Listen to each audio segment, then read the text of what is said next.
Minsan, kailangan mo lang maglakbay. Hindi para tumakas, kundi para maalala kung sino ka bago ka nalunod sa ingay ng mundo. Sa unang hakbang, dala mo pa ang bigat ng pagod, ng mga tanong, ng puso mong hindi sigurado.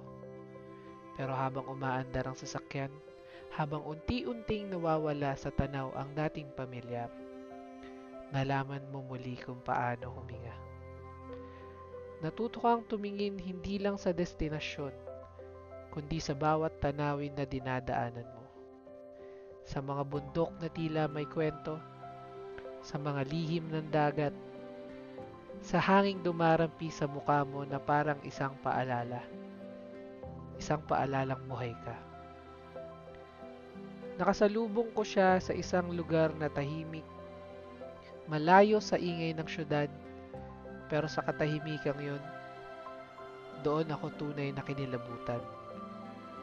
Simple lang siya, walang makeup, walang filter, pero sa mga kulay niya, napawi ang pagod ko.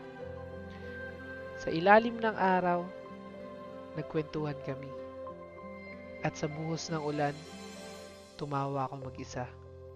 Sa pagitan ng oras, natutunan kong damhin ang bawat sandali. Walang cellphone, walang social media, walang plano. Ang meron lang, kami. Sa ngayon, sa ngayon lang. Sa kanya ko natutunan na ang tunay na koneksyon, hindi kailangan ng maraming salita. Minsan, sapat na ang pagdama, ang presensya. Ang pagmamahal pala, hindi mo kailangang hanapin sa malayo. Minsan, matagal na siyang naghihintay. Tahimik, matyaga, tapat.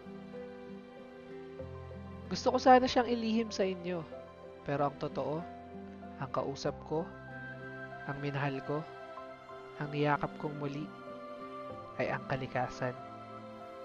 Ang bundok na yumakap sa akin na walang hinihingi. Ang dagat na tinanggap ang lahat ng aking bigat. Ang hangin na paulit-ulit na bumubulong, nandito lang ako.